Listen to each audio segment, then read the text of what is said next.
Daniel 3 is the famous story of three guys getting thrown into a fiery furnace. But even though they're in there for a while, they come out without even smelling like smoke.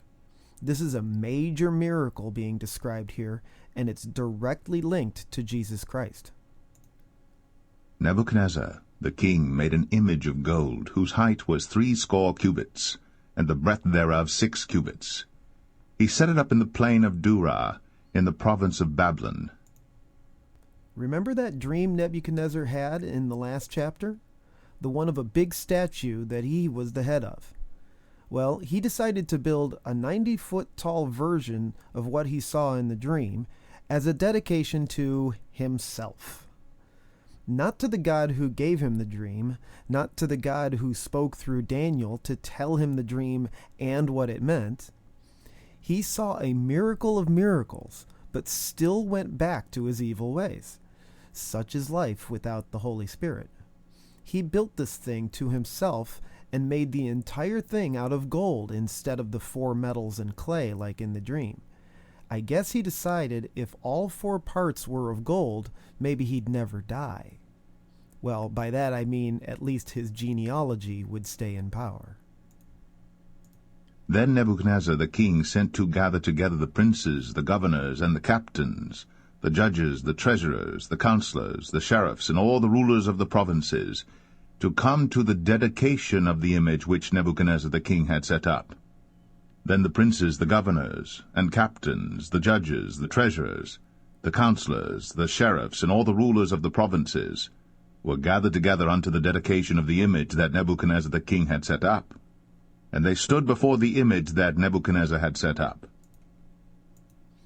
The elites of the world gather together like they did for Hitler. The coming Antichrist will gather the elite together through their own image yet to be determined.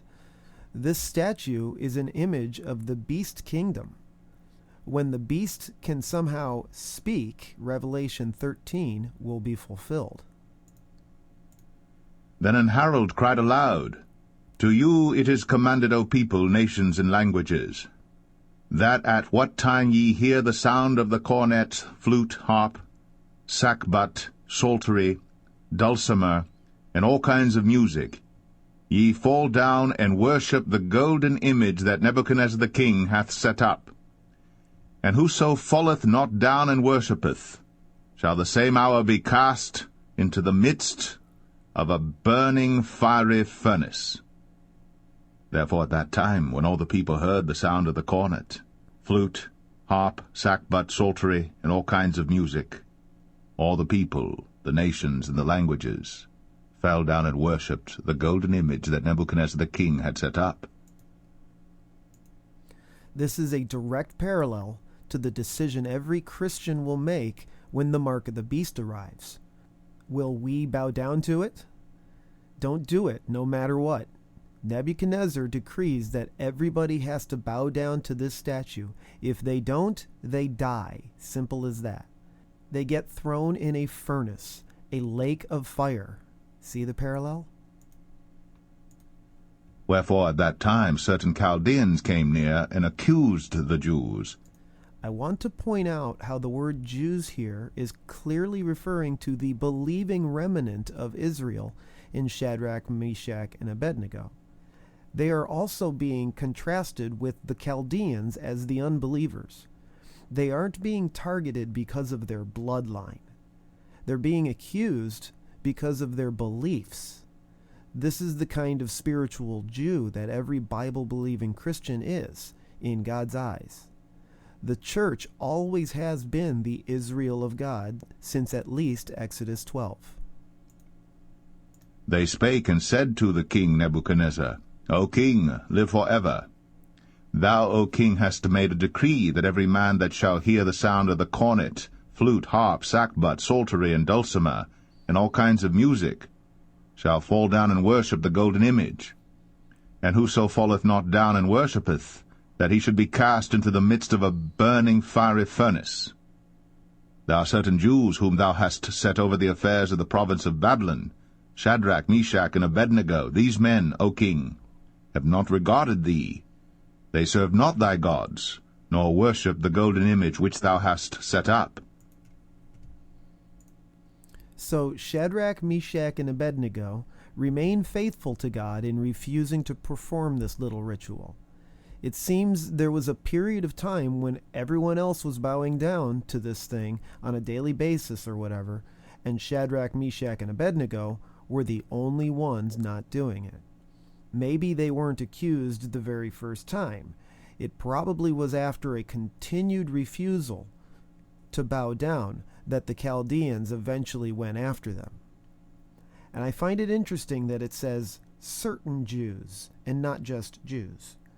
There were other Jews who were apparently playing Nebuchadnezzar's game and bowing down. The Chaldeans looked at them all as bloodline Jews, so when they used that word, that's what they meant. Then Nebuchadnezzar, in his rage and fury, commanded to bring Shadrach, Meshach, and Abednego. Then they brought these men before the king. Nebuchadnezzar spake and said unto them, Is it true, O Shadrach, Meshach, and Abednego? Do not ye serve my gods, nor worship the golden image which I have set up? Now, if ye be ready that at what time ye hear the sound of the cornet, flute, harp, sackbut, psaltery, and dulcimer, and all kinds of music, ye fall down and worship the image which I have made, well. But if ye worship not, ye shall be cast the same hour into the midst of a burning fiery furnace. And who is that God that shall deliver you out of my hands? Here's the final ultimatum. Nebuchadnezzar gives them one more chance to comply. Even Nebuchadnezzar preferred to be worshipped over killing. This whole thing is a prophetic parallel of how God will judge humanity. If we don't bow down and worship Jesus Christ, the image of God that God sent for us to bow down to, we will be thrown into a lake of fire. But he gives us time to repent. Shadrach, Meshach, and Abednego answered and said to the king, O Nebuchadnezzar, we are not careful to answer thee in this matter. What does not careful to answer thee mean? I envision them as being not nervous. They were confident in what they believed and were going to proclaim the truth even to the death. They weren't going to try talking their way out of this situation by showing fear of Nebuchadnezzar. They weren't careful of their own lives. If it be so, our God whom we serve is able to deliver us from the burning fiery furnace, and he will deliver us out of thine hand, O king. But if not, be it known unto thee, O king, that we will not serve thy gods, nor worship the golden image which thou hast set up. They tell him they are confident that God will save them from the furnace and also from Nebuchadnezzar holding them against their will. But they will never bow down to the image, even if they do successfully kill them. Then was Nebuchadnezzar full of fury, and the form of his visage was changed against Shadrach, Meshach, and Abednego. Therefore he spake, and commanded that they should heat the furnace 17 times more than it was wont to be heated.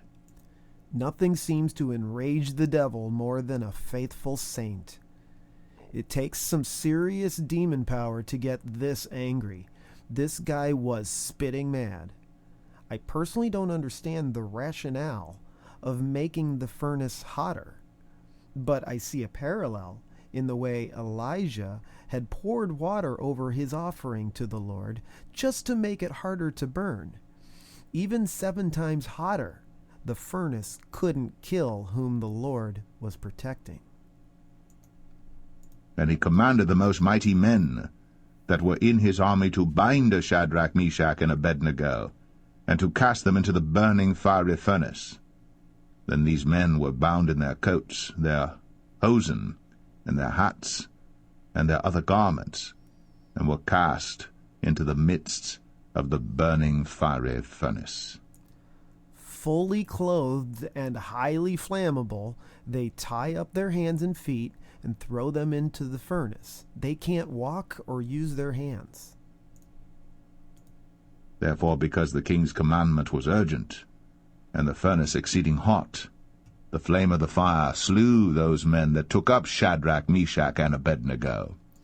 So Shadrach, Meshach, and Abednego are in the furnace, but the guys who threw them in there, who were described as the most mighty men, are already dead just from getting so close to the flames. Shouldn't Shadrach, Meshach, and Abednego already be dead by now too? And these 3 men, Shadrach, Meshach, and Abednego, fell down bound into the midst of the burning fiery furnace. Then Nebuchadnezzar the king was astonished, and rose up in haste, and spake, and said unto his counselors, Did not we cast 3 men bound into the midst of the fire? They answered and said unto the king, True, O king. He answered and said, Lo, I see 4 men loose, walking in the midst of the fire, and they have no hurt, and the form of the 4th is like the Son of God. Now all of a sudden they can walk. They are not burning up. And there's 4 of them. And the 4th one is described by a name only found in the New Testament referring to Jesus Christ. This is the only place in the Old Testament where the phrase Son of God is ever used. There are other Old Testament passages that refer to God having a son, but this is the most blatant. Then Nebuchadnezzar came near to the mouth of the burning fiery furnace, and spake and said, Shadrach, Meshach, and Abednego, ye servants of the Most High God, come forth and come hither. Then Shadrach, Meshach, and Abednego came forth of the midst of the fire. Now Nebuchadnezzar is talking about the Most High God again. He's now seen another miracle of miracles. Think he'll follow God now? Just wait until the next chapter. And the princes, governors, and captains, and the king's counselors, being gathered together, saw these men, upon whose bodies the fire had no power, nor was an hair of their head singed, neither were their coats changed, nor the smell of fire had passed on them. Even their clothing was protected from before they were thrown in. That fire killed people who weren't even thrown in. Their clothes should have been affected even before they were actually thrown in.